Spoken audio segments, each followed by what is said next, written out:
नमस्कार, स्वागत है आपका कौशाम्बी टाइम्स में और मैं हूं सुशील मिश्रा।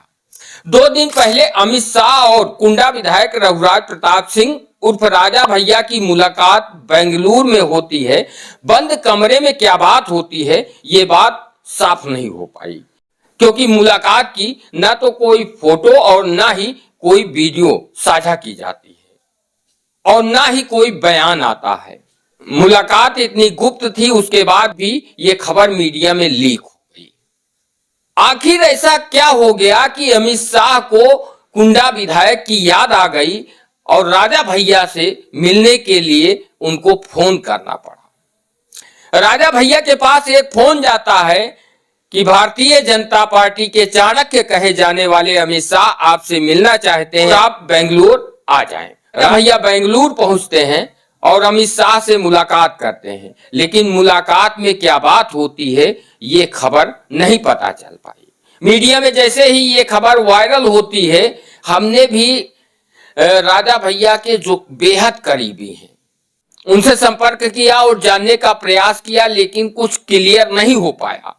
लेकिन ऐसा क्या हुआ जिसके कारण अमित शाह को राजा भैया से मिलने के लिए फोन करवाना पड़ा और राजा भैया की क्या जरूरत पड़ गई, तो आइए जानने का प्रयास करते हैं। आज तीसरे चरण का चुनाव हो रहा है।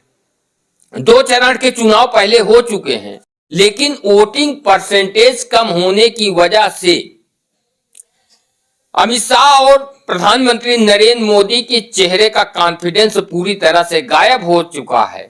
2 चरण की वोटिंग के बाद जिस तरह से प्रधानमंत्री के बयान मंगलसूत्र और भैंस और मुसलमान को लेकर किए जा रहे हैं, उससे स्पष्ट हो जाता है कि भारतीय जनता पार्टी या प्रधानमंत्री नरेंद्र मोदी या अमित शाह घबराए हुए हैं। उत्तर प्रदेश की कौशाम्बी लोकसभा और प्रतापगढ़ लोकसभा 2 ऐसी लोकसभा सीट है जिसपे राजा भैया का बहुत तगड़ा जनाधार है। तो ऐसे में अमित शाह को जो यहाँ के सांसद हैं वर्तमान, वो प्रत्याशी भी हैं, उन पर भरोसा नहीं है और प्रधानमंत्री का इतना वेब नहीं है, वो लहर नहीं है 19 वाली और 14 वाली कि प्रधानमंत्री के चेहरे पर चुनाव जीता जा सके। और प्रत्याशियों ने अपने संसदीय क्षेत्र में ऐसा कुछ किया नहीं है कि जिससे प्रत्याशी अपने बलबूते कुछ वोट हासिल कर सके। ऐसे में अमित शाह को राजा भैया की याद आई।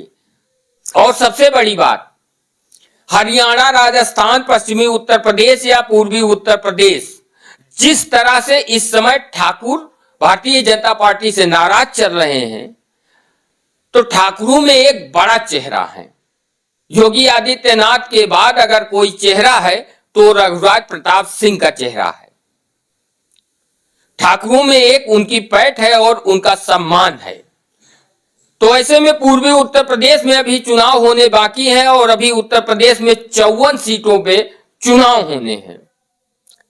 ठाकुरों की नाराजगी को दूर करने के लिए राजा भैया से अमित शाह ने मुलाकात की और साथ ही साथ कौशाम्बी और प्रतापगढ़ की जो 2 लोकसभा सीट हैं, इस पर सीधा हस्तक्षेप राजा भैया का है और जनाधार है, जिसके कारण अमित शाह ने उनसे मुलाकात की और मदद मांगी। अब राजा भैया भारतीय जनता पार्टी की मदद करते हैं या नहीं करते, ये तो आने वाला समय तय कर देगा।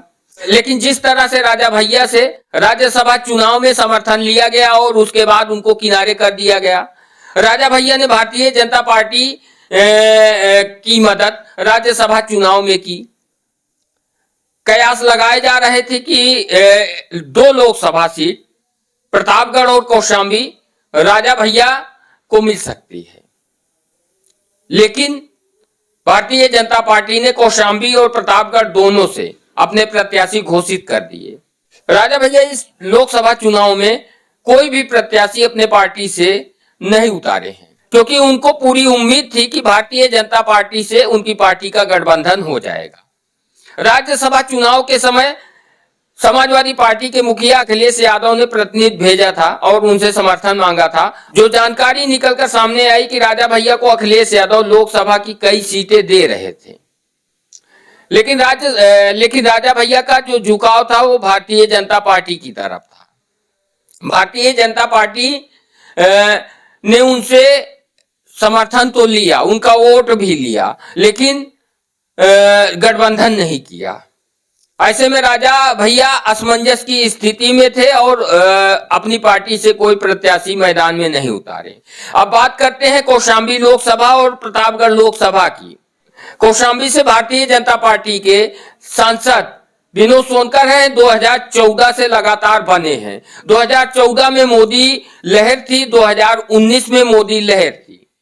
विनोद सोनकर ने ऐसा कुछ खास नहीं किया है कौशाम्बी लोकसभा के अंतर्गत, और विनोद सोनकर अपने दम पर कुछ वोट हासिल कर सके। केवल मोदी के चेहरे पर ही ये चुनाव लड़ रहे हैं। और साथ ही साथ विनोद सोनकर के जो वीडियो वायरल हो रहे हैं, जिसमें लगातार विनोद सोनकर कभी ब्राह्मण को तो कभी वैश्य को तो कभी ठाकुर को, और साथ ही साथ कई ऐसे वीडियो और वायरल हो रहे हैं लगातार सीरीज में, जिसमें विनोद सोनकर सांसद कम भूमाफिया ज्यादा दिखाई दे रहे हैं। उनके बातों से लग रहा है कि वो भूमाफिया बन चुके हैं। और ओसा कि दुर्गा देवी इंटर कॉलेज की जमीन हो या भरवारी के मेहता हॉस्पिटल की जमीन हो, जिस तरह से विनोद सोनकर ने उस पर प्लाटिंग करने का जो प्लान बनाया, वो कहीं ना कहीं इनकी क्रेडिट पर एक बड़ा डेंट लगा रहा है। आम जनता के बीच में इनकी छवि धूमिल हो रही है। और जिस तरह से विनोद सोनकर का वीडियो वायरल हो रहा है, लगातार भारतीय जनता पार्टी का तगड़ा नुकसान यहां पर देखने को मिल रहा है। अभी तो जो खबरें चल रही हैं कि कुछ ऐसी वीडियो विनोद सोनकर की और हैं, जिस दिन वो वायरल हो गई उस दिन भारतीय जनता पार्टी का और तगड़ा नुकसान होगा। और जो जानकारी है, मैंने कई लोगों से बातचीत की, तो जो जानकारी निकल कर सामने आ रही है, जैसे जैसे चुनाव नजदीक आएगा हो सकता है कि इनकी वीडियो वायरल हो जाए। प्रतापगढ़ में संगम लाल गुप्ता की छवि इतनी अच्छी नहीं है कि जिससे वो चुनाव जीत सके। अमित शाह प्रधानमंत्री नरेंद्र मोदी को भी ये पता चल चुका है कि प्रत्याशी मोदी के चेहरे पर और अपने दम पर चुनाव नहीं जीत सकते।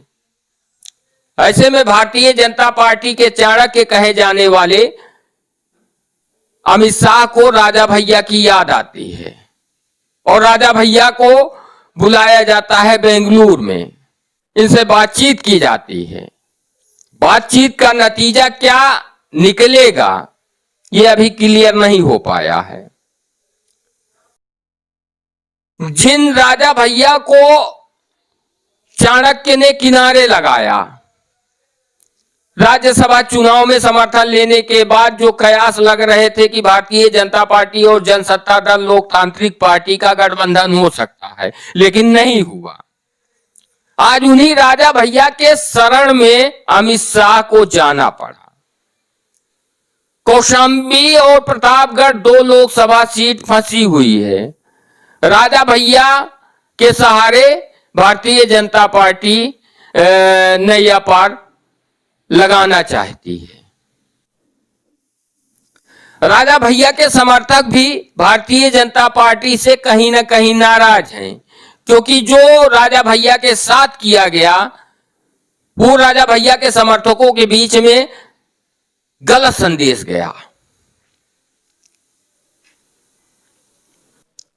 और भारतीय जनता पार्टी की नींद उड़ी हुई है। विनोद सोनकर के जो वीडियो वायरल हो रहे हैं, ये कहीं ना कहीं कोई करीबी व्यक्ति था जिससे विनोद सोनकर खुले तौर पर बात कर रहे हैं और उनको अंदाजा नहीं था कि उनका वीडियो रिकॉर्ड किया जा रहा है। लेकिन जैसे ही चुनाव आते हैं, एक एक कर 3 से 4 वीडियो विनोद सोनकर के वायरल हो रहे हैं और जनता मजे लेकर इस वीडियो को देख रही है। जनता के बीच में भारतीय जनता पार्टी के सांसद की छवि धूमिल हो रही है। और कहीं न कहीं जो कौशाम्बी या प्रतापगढ़ के स्थानीय भारतीय जनता पार्टी के कार्यकर्ता हैं, ओवर कॉन्फिडेंस के शिकार हैं। इनको लग रहा है कि जैसे 14 और 19 में जीत दर्ज की है, मोदी के सहारे इस बार भी जीत जाएंगे। अब की चुनाव में आम जनता के बीच में कोई उत्साह दिखाई नहीं दे रहा है। आम जनता बोलने को तैयार नहीं है, लेकिन वोटिंग परसेंटेज जिस तरह से कम हो रहे हैं, घबराहट भारतीय जनता पार्टी में दिखाई दे रही है। लेकिन एहसास प्रत्याशियों को बिल्कुल नहीं है। उनको लग रहा है कि मोदी जी के सहारे हमारी नैया पार हो जाएगी। अब देखने वाली बात यह होगी कि क्या राजा भैया भारतीय जनता पार्टी की मदद करते हैं या नहीं करते। और राजा भैया यदि भारतीय जनता पार्टी की मदद करते हैं तो कितना उनका वोट बैंक शिफ्ट हो पाएगा, यह भी बड़ा सवाल है। लेकिन राजा भैया के पास एक बड़ा वोट बैंक है। जिस तरफ झुक जाएंगे, जीत का पलड़ा भारी हो सकता है। आप लोग क्या सोचते हैं, कमेंट करके जरूर बताएं। वीडियो पसंद आए तो ज्यादा से ज्यादा शेयर करें और कौशाम्बी टाइम्स को सब्सक्राइब करें, क्योंकि आपका एक लाइक हमारा हौसला बढ़ाती है, आपका एक कमेंट हमारा हौसला बढ़ाता है और हमारा प्रयास रहता है कि सच आप लोगों तक पहुंचे, क्योंकि पत्रकार जनता का होता है, किसी नेता का नहीं होता, किसी पार्टी का नहीं होता। अपनी राय जरूर दें।